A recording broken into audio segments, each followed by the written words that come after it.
힐링가족 여러분 안녕하세요.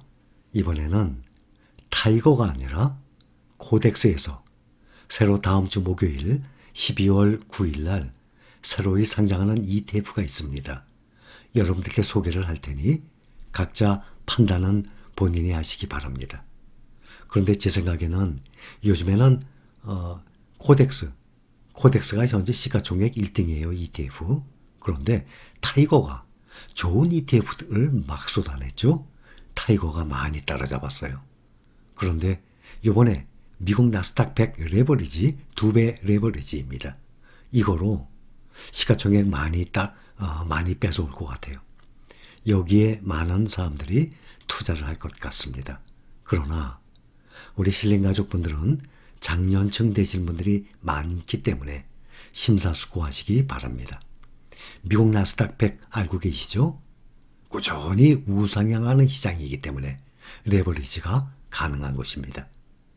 그렇지 않은 시장이면 레버리지가 나오더라도 제가 감히 여러분들께 소개를 못하겠죠?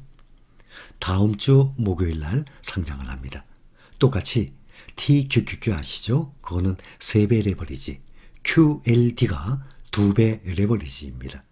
그것을 추종하는 것이니까 미국의 나스닥 100 2배 레버리지 QLD를 원화로 투자한다 생각하시면 됩니다.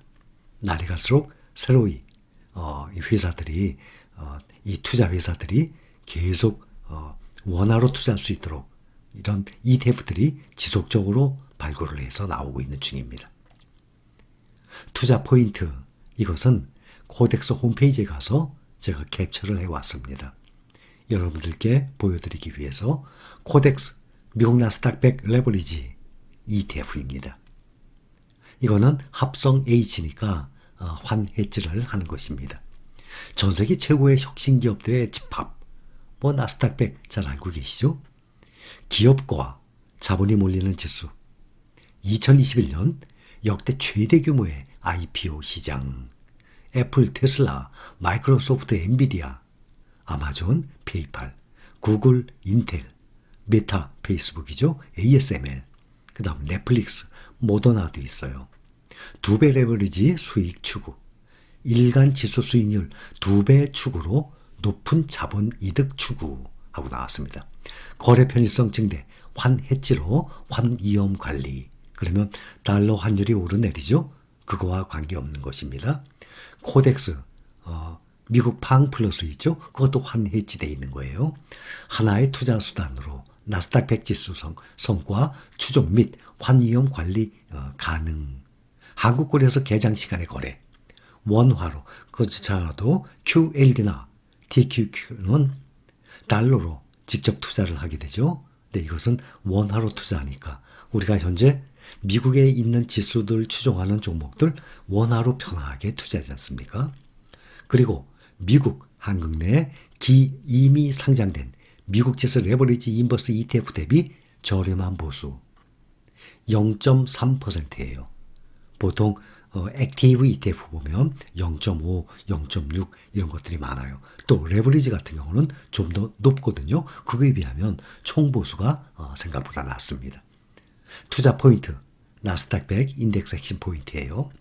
미국뿐 아니라 전 세계 기업들이 상장된 시장으로서 첨단 기업부터 중소 벤처기업까지 약 2,600개의 기업 상장. 시가총액 기준 전 세계에서 NYSE 다음으로 NYSE가 어딘가면 뉴욕 스탁이에요. 뉴욕 스탁 익스체인지 그거의 약자예요. 뉴욕 증권거래소예요. 거기 다음 두 번째로 큰 시장. 나스닥에 상장된 기업 중 금융주를 제외하고 시가총액 기준으로 상위 100여 개의 기업으로 이루어진 지수 대부분 알고 계시죠? 마이크로소프트, 애플, 아마존, 테슬라, 엔비디아 좋은 회사들 다 나와 있죠.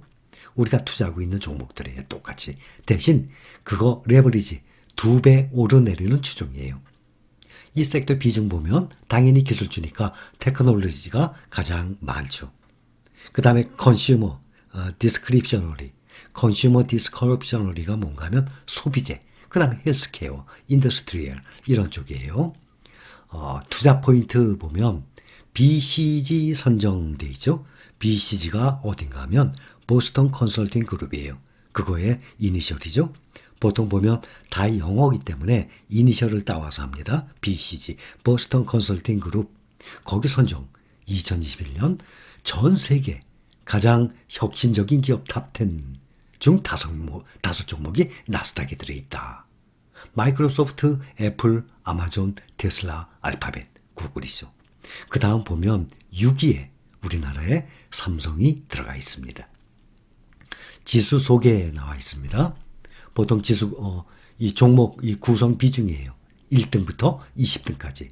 1등, 마이크로소프트, 애플, 아마존, 테슬라 쭉 나와 있죠. 20등까지. 그러면 이 비중을 10.72, 10.53 이걸 제가 다 더했습니다. 여러분들께 설명을 하기 위해서 1번부터 20등까지 쭉 이 비중을 더해보니까 정확히 69% 나옵니다. 여러분들도 이거 1번부터 20번까지 쭉 더해보시겠습니까? 안 하셔도 되죠? 제가 다 했으니까. 여러분께 설명을 하기 위해서 이거 다 두드렸어요. 계산기로. 그랬더니 1등부터 20등까지 구성 비중이 69% 나옵니다. 조금 전에 설명을 드렸듯이 테크놀로지, 기술이죠. 그 다음에 컨슈머 디스크립셔너리, 이것이 또 두 번째고 헬스케어 설명을 드렸죠. 오른쪽 보면 종목수, 기술주가 41, 그 다음에 소비재 24, 헬스케어 14 이런 식으로 비중이 들어있습니다. 금융주는 없어요. 지수 속의 성과, 이거 중요하죠. 수익률을 나온 것입니다. NDX 인덱스는 무엇인가 하면 나스닥 100 인덱스, 나스닥 100 지수 있죠. S&P 500 지수, 또 나스닥 종합지수, 나스닥 100 지수, 그거와 레버리지와 수익률 비교를 한 것입니다. 그래서 밑에 검은색 회색으로 된 것은 나스닥 100 지수예요. 그 위에는 레버리지 지수예요. 당연히 차이가 나죠. 그래서 보면 1년, 5년, 10년을 본다 그러면 QQQ 27% 1년간, QLD 이번에 새로 상장하는 나스닥 100 레버리지죠. 57% 2배 차이 나죠. 그 다음에 TQQQ 88% 1년간. 5년간을 본다 그러면 복리 효과로 인해서 2배, 3배가 아니라 점점 벌어지게 됩니다. 1년간은 QLD가 2배 레버리지이기 때문에 2배의 수익률이 차이 나지만 5년으로 보면 3배 차이가 납니다.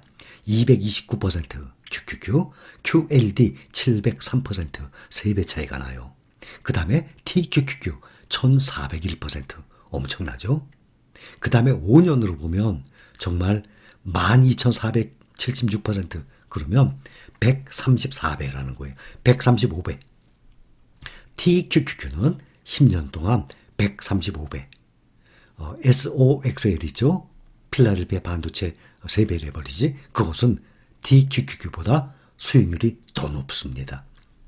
QLD 2배 레버리지가 10년간 3613%. 나스닥이 QQQ가 638%. 그러면 7.4배 상승한 거 아닙니까? 10년 동안. 그런데 이것은 37배나 상승했어요. 그래서 QQQ와 QLD가 10년간 보면 6배가 차이가 납니다. 이것이 바로 복리 효과예요. 그래서 보면 특히 타이거 나스닥 100 11년 전에 상장했지 않습니까? 우리가 원화로 투자하는 종목 아닙니까? 역사적으로 보면 꾸준히 우상향을 해왔습니다. 이런 시장에서는 레버리지가 가능합니다. 그러나 횡행을 하고 있는, 옆으로 계속 기고 있는 그러한 데서는 레버리지 위험합니다. 또 QLD 작년에 이번에 팬데믹 있었죠. 3월에. 작년 3월에 보면 2000년대 들어서 지금 이 레버리지 보면 2배, 3배 보면 수익률 5년, 10년 보면 정말 투자하고 싶은 마음 생겨요. 엄청난 수익 아닙니까? 그러나 2000년대 들어와서 2000년에 닷컴 버블 있었죠. 또 2008년도 미국 금융위기 있었죠. 또 작년에 코로나 팬데믹이 있었죠. 이러한 이 역사적인 문제가 언제 터질지 모르기 때문에 그것 때문에 못하는 거죠. 더군다나 젊은 사람이라면 정말 모험 삼아서라도 인생 역전을 위해서라도 해볼 만하지만 이미 인생을 거의 다 살고 거기다 살았다는 표현보다는 이 돈벌이 생활 이 돈을 벌 수 있는 근로소득 기간이 거의 끝나가는 사람들 아니면 이미 끝나서 은퇴한 사람들인데 가지고 있는 이 돈을 또 벌 수는 없는 상황 아닙니까? 그런데 이런 데다 투자했다가 혹시 언제 올지 모를 위기 때문에 말씀을 드리는 거예요. 그래서 레버리지만큼은 우리 종목 11종목에 제가 올려두진 않겠습니다. 이것은 공식적으로는 저는 여러분들께 추천 안 해요. 그러나 여러분들이 투자하는 금액 중에 일부를 가지고 여러분들이 알아서 해보시기 바랍니다. 작년 같은 경우 코로나 팬데믹 때 QLD 두 배 레버리지 보면 2월 14일이 가장 꼭지였거든요. QQQ도 마찬가지예요. 그런데 2월 13일 날 36.85달러에서 한 달 만에 3월 20일 날이 최저점이었어요. QLD나 QQQ. 18.16달러로 딱 반토막 났어요. 36달러에서 18달러니까 정확히 50% 아닙니까? 다 반토막이 났다는 거예요. 대신 QQQ는 반토막이 안 났죠. 234달러에서 170달러로 27%가 하락을 했어요. 대신 급상승했죠. 그래도 작년에 보면 상당히 많이 올랐어요. 이렇게 하락했던 구간이 있는데도 불구하고. 그러나 언제 이런 게 터질지 작년 같은 경우는 정말 위기가 왔다가 금방 회복이 됐어요. 근데 역사적으로 보면 위기가 오잖아요. 그렇게 되면 다시 회복되는데 1년, 한 2년 이 정도로 걸리거든요. 그렇기 때문에 저는 장년층이 많이 계시기 때문에 이거를 공식적으로는 여러분들께 추천을 절대 안 합니다.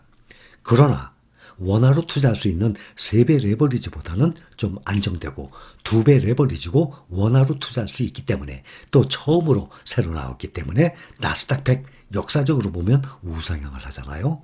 이것은 여러분들이 보시고 각자 판단을 하세요. 새로 다음 주 목요일 날 신규 상장을 하기 때문에 우리 실링 가족분들께 소개를 했어요. 과한 욕심에 여러분들 투자 금액 반 이상을 비중을 둔다든지 이러면 절대 반대합니다. 10%, 20% 여러분들이 감당을 할 수 있는 금액 내에서 뭐 해보시든지 본인들이 각자 알아서 결정하시기 바랍니다. 끝났거든요. 책가방 싸세요.